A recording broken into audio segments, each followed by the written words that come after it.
Hello and welcome to this tactical analysis of the England versus Austria game in the Women's Euro 2022 group stages. Please have a look in the summary notes in the description for the complete set of tactical notes. Starting with the England play through the lines, the centre-backs and full-backs rolled. So the centre-backs and goalkeeper were happy to play short despite Austria pressing intently in a 4-4-2 shape, with the centre-back and goalkeeper looking to lob passes quite often out into those full-backs or play a little bit longer into the wide midfielders. The full-backs, predominantly Lucy Bronze on the right, provided deep progression with the runs, with or without the ball.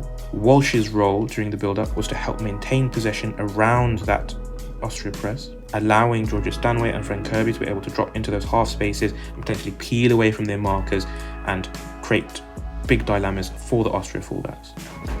A little bit more detail on the number 8's roles. I think it was quite difficult for them to be picked up, one, due to the positioning, secondly, due to their ability on the turn, and then lastly, the fullbacks for Austria were trying to track the wide midfielders of England. That creates the space for Georgia Stanway or Fran Kirby to be able to run into. And briefly touching on the Austria press, they aimed to press towards the touchline and reduce options with, as mentioned, their fullbacks tracking, or even their centre-backs as well, tracking forwards who looked to drop off and help England during their build-up. Moving on to England switching play to their wide midfielders. Versus the 5-4-1 that Austria dropped into, there was space in those wide areas that England could try and pick out and have their wide midfielders exploit with their pace. Whilst I talk about the touchline hugging wide midfielders for England, they weren't relegated to those wide positions. When the ball was far side, they were asked on occasion to make those dynamic runs into the box to try and get on the end of crosses. Moving on to Austria's short build-up, they did have an alternative build-up where they play the ball long almost immediately from the goalkeeper into the wide midfielders, but starting with the centre-backs roles in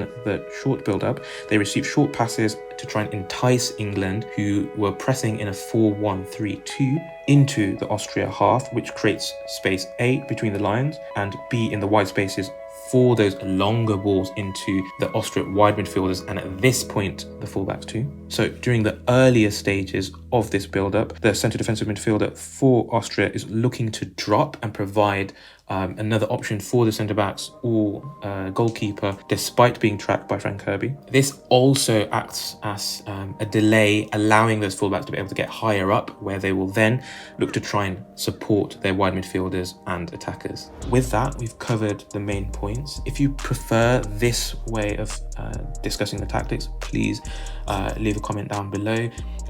Any criticism and all criticism is welcomed. If you enjoyed the video, please give it a thumbs up, consider sharing on social media and subscribing. And with that, we're out.